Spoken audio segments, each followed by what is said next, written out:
Hey everyone, Tactics here, and in this video I wanted to talk a bit about Guardian Druid, in particular what I'd like to see happen to the spec moving into a bigger patch like 10.1 or 10.1.5 in order to help shore up some of the problems that it's currently facing. If you've seen some of my videos before, you know I'm not a biggest fan of how the current talent tree is, and I'll talk through some of my biggest issues both with the trees and with the baseline spec itself, provide hopefully some potential solutions which I've come up with through talking with both top-end Guardian Druid players and theory crafters, as well as some inspiration from Pump's Wowhead article covering a similar topic, which I'll link down in the description below. It has a ton of great points there. Definitely recommend checking it out. Now let's try and not make this a 30-minute rant video, so let's start off right at the beginning here, talking about the baseline Guardian spec outside of the talent tree itself. And I actually want to start by discussing passive mitigation. So I'm talking about dodge, parry, block, armor, and health. Now, right away here,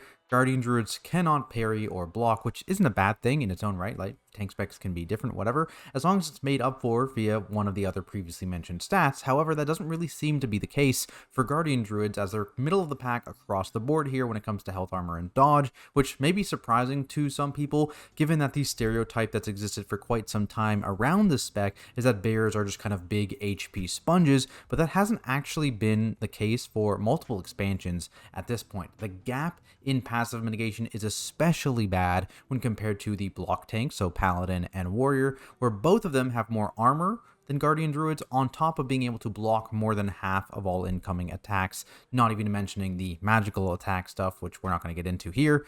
Even the non-block tanks tend to have a decent amount of compensation for not being able to block. You've got the high parry from DK, of course, the also unparalleled self-healing they have. You've got the big amounts of dodge from Brewmaster, and then a decent mix of both, along with being the highest HP tank for Demon Hunters. Well, maybe tactics that actually gets fixed by active mitigation.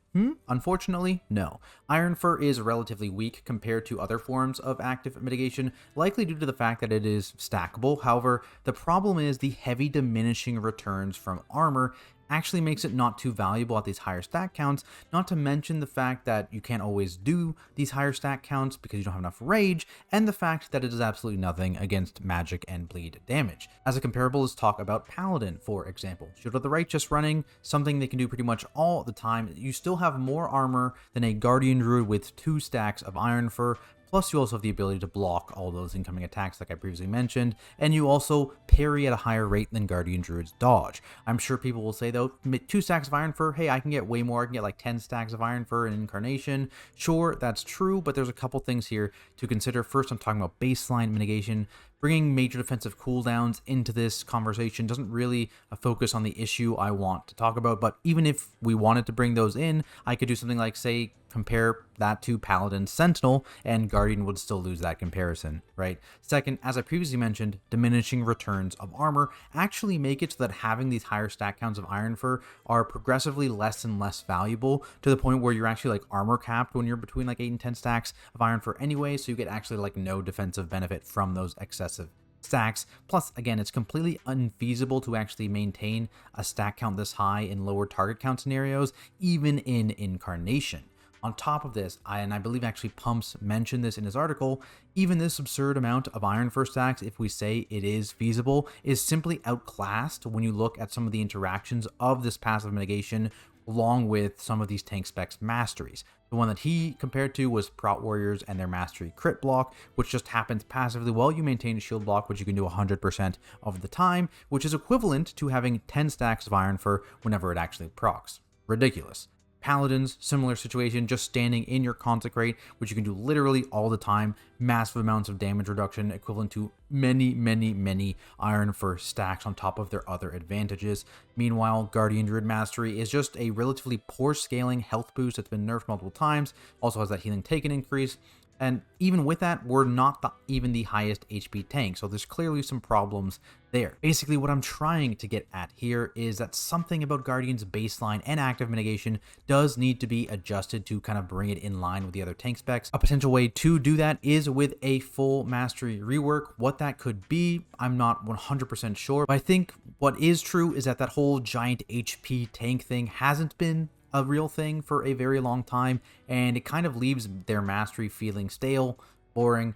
something new, something interesting, something fresh would be great. Maybe something that can help with our current mitigation issues, particularly against like magic and bleed damage would be great, but something needs to change. The other big thing I'd like to see come in, which maybe doesn't have to be baseline, could be through the talent tree or something else, is some form of raid utility. When it comes to dungeon stuff, I think druids kind of across the board have a lot of great tools, and I'm not really concerned with that, but I think when it comes to raid utility, Guardian is a bit lacking, especially when you compare it to the other tank specs. You've got like raid CDs, AMZ, Darkness Rally. You've got potential cheese abilities like AMS, Bubble, Spell Warding, right? You've got mob control like grips. You've got a bunch of AoE silences and interrupts. All have niche uses, but when you look at Guardian Druid, they have like a speed increase, which can be brought by 2 entire different classes.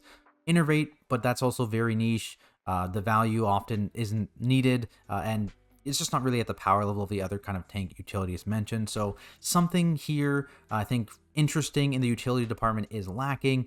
Off-healing niche was kind of maybe something that we saw early on, or I guess in the late beta rather, with after the wildfire, but that was brought down a lot. Potentially you could buff that up, maybe the target count, maybe the range a little bit, make that a little bit more powerful. Potential uses there as an off-healer, maybe something else entirely new. I know Pumps again mentioned his article Symbiosis. That is definitely something that was fun. It was a player favorite ability. Could be potentially extremely useful depending on what they actually attach to it, but something is definitely lagging here for bears, and I'd like to see some form of new raid specific utility for them in the next patch at some point. Of course, there's also some smaller points here that have been harped on a lot by myself and other Guardian Druids. Frenzied Regen off the GCD, right? It does no damage. It can't be used to heal friendly players. No reason for it to be on the GCD aside from making it feel a bit more clunky. Also, 2 charges of Frenzied Regen and Survival Instincts. Baseline would be quite nice for the spec as opposed to having to talent into those in the tree, but that's less of a big deal in my opinion. Now, let's quickly talk about the general talent tree here. I'm going to pull up the Wowhead link there. I don't actually have a ton of issues with the general tree, but there are 2 things I want to touch on for druids. First is the removal of these rotational kind of tax nodes you see early on in the tree. If you look at Guardians, we have to buy Swipe, we have to buy Iron Fur, our actual active mitigation, which is the only tank spec that has to do this, by the way. In addition, if you want to progress down the tree in any meaningful way, you do need to buy a bunch of dead talent points, essentially, from other kind of specs core abilities in order to progress. So the default is usually like you're putting points in Starfire, Sunfire, Moon Conform. Often abilities you will probably never press if you want your Dispel. You still have to put a point in Rejuve and Swiftmend again. Very little or very low likelihood that you're going to use these buttons at all. And so you've got a bunch of kind of dead talent points here that you're using, and that's something that's not really the case if you compare Guardian to the other hybrid tank specs, because I think that's kind of where the comparison would be. So let's look at Brewmaster, for example. You've got like a Rising Sun Kick rotational ability here. If you want to progress down this way in the tree, you need to get Soothing Mist as well, which is a dead button. So they've got 2. Protection Paladin, again, another hybrid. Similarly, they've got Hammer of Wrath here if you want to go down this way, and you also kind of want that for your execute damage. And really, that's the only core rotational ability you're going into, unless you want Ret Aura, which maybe you do in 10.0.7. Then it's a second, but really, it's just the 1 point over there that you have to kind of invest in. I actually think this could just be solved by reintroducing those kind of like affinity talent points. So it's just like a single talent point that gives like all of these like a baseline spec abilities for some of the other specs. That would actually free up a ton of space in the beginning area of this talent tree to kind of put in some small, more niche utility spells into this area of the tree, like what I'm going to talk about later, Front of the Pack and Infected Wounds, for example. I think both of those could either be baseline or moved early on in this tree. They're just not really getting any use in the Guardian specific tree. On top of this, I've mentioned this a few times, but I actually really don't like the positioning of Soothe. It's in a mandatory spot in the tree, right? You have to kind of path through it to get down to the middle of the tree. And in a lot of forms of content, and on most like Mythic Plus weeks, for example, you actually don't really want a Soothe. It doesn't give you any value whatsoever. So it's kind of just another dead point in the middle of the tree in a lot of cases. So this is an easy fix. I think you just swap the node positioning of the Wild Charge Tiger Dash choice node with Soothe. This is something that's much more generically valuable than the Soothe, and you still have the ability to get Soothe whenever you want it, but you're not forced to get Soothe in every form of content. That brings us to the spec tree, which I am going to talk about for a little bit here, so I apologize in advance. Now I have 3 main issues that I've come up with for this tree. 1, too many points, both overall in the tree and in the capstone area. 2, poor pathing, particularly in the middle of the tree, kind of making it difficult to navigate and reducing your flexibility to tech into niche talents. And 3, just a multitude of weak talents or talents that have these negative drawbacks for no real reason that need to be either buffed or replaced entirely. Let's start off here with number 1. Too many points. I talked about this one a fair bit in my 10.0.5 video, so I'll give you the spark notes here. Essentially, to be comparable to the other tank specs, Guardian needs to have their total talent points in the tree reduced by between 4 and 8 points, and their talent count in the capstone area specifically reduced by between 4 and 6 points. Notably that all these capstone talents don't need to be deleted, right? You can kind of rearrange them throughout the tree as long as it's just 4 to 6 out of the capstone area specifically. But the question then becomes, what do you remove? And before I actually start talking about what you can remove, don't forget here that you can actually remove more than the 4 to 8 talents that I'm suggesting, and then bring in replacement talents that are more interesting to keep that total number of talents removed in the 4 to 8 range, while also adding in more options and pruning all or just more of the bad or boring talents. But I'll talk about that more a little bit when I talk about my third point here. Now, 2 candidates I've already mentioned, of course. Front of the pack, infected wounds, 2 pieces of relatively weak utility very early in the tree that again should either be baseline or maybe moved into the early parts of the general Druid tree where they actually have a chance of being picked. There's also the Berserk nodes, of course, 3 points here to get a very, very weak 3-minute cooldown. This should definitely be joined into a single point up here, and even then, it wouldn't be a powerful 3-minute cooldown in my opinion, so there shouldn't really be any problems with that from a power level perspective. Finally, there's a ton of 2-point nodes that exist throughout the Guardian Druid tree that really shouldn't be 2-point nodes, right? Survival of the fittest made into a 2-point node. There's definitely an argument to make Layered Mane, Reinvigoration, Vulnerable Flesh, Flashing Claws, Ensigning Moonlights, even if that means a slight nerf to them in the process, which also kind of brings us into point 2, or pathing. It kind of goes hand in hand with the number of 2-point nodes here because they act kind of like blockers or gates to other nodes in the tree that you actually want to get to. I think the most egregious example of this is right here as you get into the tier 2 section of the talent tree. You've got 4 unique paths blocked by 4 2-point nodes, all of which are the only way to get to the 1-point node immediately beneath them. So Earth Warden, Tooth and Claw, Reinforced Fur, and After the Wildfire. There's no way around. There's no alternative path. You have to take the corresponding 2-point node if you want to get those 1-point nodes, which is something that doesn't really exist too often in the other talent trees, where you tend to have some alternative path to acquire them. A great way to actually kind of show off what I mean by this is to show a few of the standard meta Mythic Plus builds for a few of the tank specs and kind of show the different niche tech talents that they can actually swap to easily with just a single talent point deviation from that standard build. Again, there's different builds. I'm not saying these are the go-to, the be-all, end-all builds, but just as an example here, this is an example of like a Paladin build that's used a decent amount. So if we take 1 point out, just to look at what we have in the tree here, you can see there's actually only 2 points in the entire tree here, Moment of Glory and Hand of the Protector, that you can't immediately swap to within 1 talent point in the entire tree. One of which, again, Moment of Glory down here is a capstone that we've basically chosen to ignore with our build. We've gone to other capstone abilities. For Prop Warrior, this is actually even better. There's exactly 0. There are 0 talent points in this entire tree that you can't immediately tech to. Everything is within 1 point, and everything left except for Bloodborne is just a single point investment anyway to get the full value of the talent. And this kind of leans into the flexibility, right? Prop Warrior has so much flexibility in their talent build because of this. They're able to take 1 point out somewhere and deviate to any form of tech. You want AoE silence? Great. You can grab that. You want a second charge of shield wall? Boom, you got it, right? There's so many things you can immediately tech to as a Prop Warrior tree, which adds into that flexibility, which is something Guardian Druid is really lacking here, right? If you do the same thing, just take 1 point out here down at the bottom, you can see these blockers that I was talking about. Earth Warden is 3 talent points away. Reinforced Fur, 3 talent points away. Ursoc's Fury is 2 talent points away. Dream of Cenarius, 3 talent points away.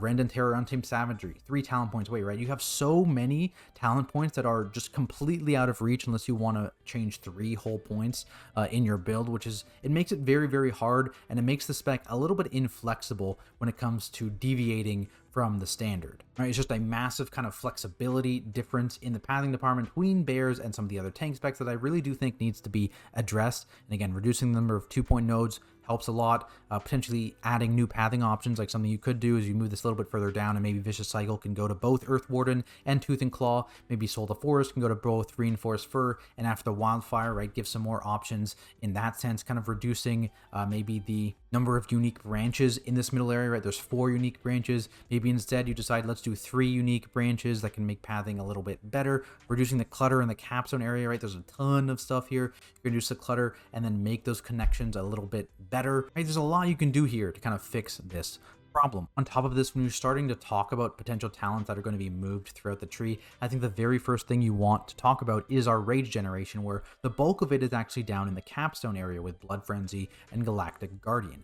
Resource generation is just a fundamental part of a lot of specs in the game, and having that be all the way down in the capstone area and gated behind so many points invested is just really, really rough, and something that, for example, if you look at the other rage generation tank and Prot Warrior, is not the case, right? You've got heavy repercussions here, rage generation, you've got Instigate and Blood Surge, rage generation, you've got Impenetrable Wall, rage generation, so you've got a lot of that focused in the center of the tree, and you have, of course, like Violent Outburst, which is like a big damage increase one as well on the bottom of the tree, and a massive rage increase whenever you use it correctly.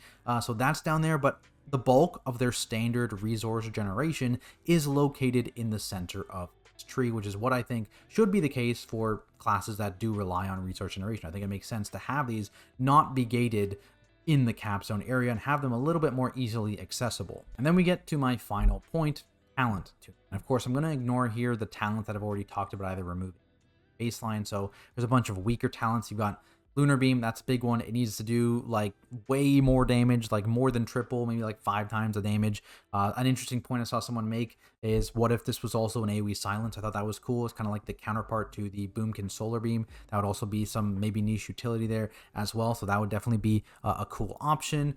You've got Layered Main, again, relatively weak. You don't like the RNG chance, especially with Frenzied Region, does almost nothing. I'd be fine if they kind of reduce that Frenzied Region text, get rid of it, and maybe add back in the agility or Iron Fur stacks that they had back with the Azurite power that used to exist. That would give you that consistency, right? You'd have that consistent agility no matter what. And then you also sometimes get that benefit of the Iron Fur stack. I think that's something they could do.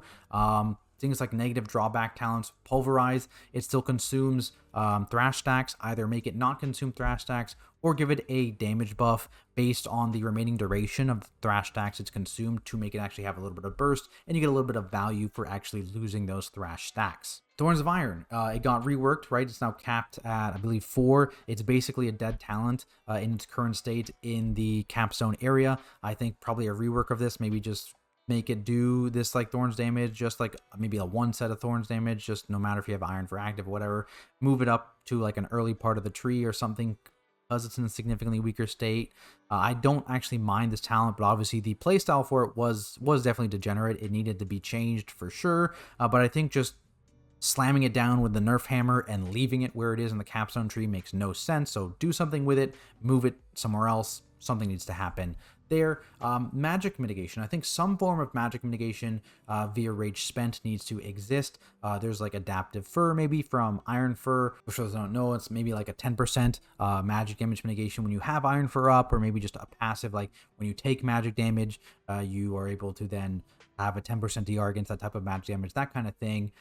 Maybe some form of CD that lets you mitigate magic damage via armor, similar to Spell Block, right? That would be really, really cool. Obviously, Mark of Ursul could always make a return. The Rage Spender back from Legion, I don't really expect that to return, but definitely would help with this problem as well. So there's three things there that maybe could help with magic damage that could be added in as new talents. There's a bunch of other interesting talents that could be brought back as well. And again, I want to note this right off the bat. It's not like you can just copy paste these from their previous state into the talent tree like they did with Lunar Beam. Lunar Beam sucked when they copy pasted it in. It still sucks. You'd have to tune these, of course, but some of these are interesting concepts that were just under-tuned. For example, Azurite powers like Burst of Savagery, Masterful Instincts, if tuned correctly, could be good options, could be interesting options. There's like Twisted Claws as well, agility from Thrashing, Torghast powers like Orbit Breaker, especially if you like change how moons work, for Guardian Druids, legendary powers like Elise's to help the number of thrash stacks you can have,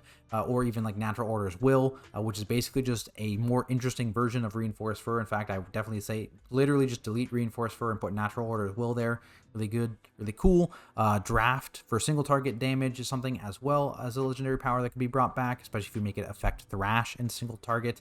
Even maybe some entirely new powers. I don't know, maybe make Sunfire castable in bear form. That could be interesting. There's a lot you can do here, and I think there's definitely a place for a decent chunk of them, especially if they get tuned to be in a better spot than they were previously. On the topic of talents with downsides as well, I cannot skip a raise here. I really don't understand why raise is a single target damage decrease. It doesn't make any sense to me. There are a couple ways to fix this. One, and I think this is the best solution, you just add some text to rage where if you only hit a single target with your raise, then it deals X% increased damage to bring it in line with Maul's attack power scaling, so that a raise on one target is equivalent to a Maul on one target. Alternatively, you can just make it so raise does not replace Maul, so that you can still Maul even if you have raise talented, which would effectively do the same thing, though I think that would be a little clunkier. The other thing I do think raise needs in terms of like bug fixes kind of is that one, a better visual to kind of see where it's hitting. It would make it much more beginner friendly to use, and two, it still does have a bit of a problem hitting bosses or mobs that have larger hitboxes, and especially in expansion with giant dragons, this can be a bit of a problem. So some way to help with that hitbox problem, because sometimes you'll just raise on a boss, and because I guess it doesn't hit the middle of their hitbox or something like that, it actually just doesn't register as hitting them, even though you're like right beside the mob and you can still spend your rage to use raise, but it just does nothing. So something there needs to get fixed for sure. But otherwise, there we have it, guys. My 10.1 Guardian Druid wishlist. What do you guys think? What would you like to see change for Guardian Druid in the next major patch? Let me know down in the comments below, and don't forget to leave a like as well while you're at it. I do want to give a quick thank you to all of my supporters over on Patreon. It means a lot to me, and it helps me continue what I'm doing here, so I appreciate it. Otherwise, make sure you do check me out on Twitch at Tactics, where I stream my high keys and mythic rating from a tank's perspective, and I'll see you all in the next video.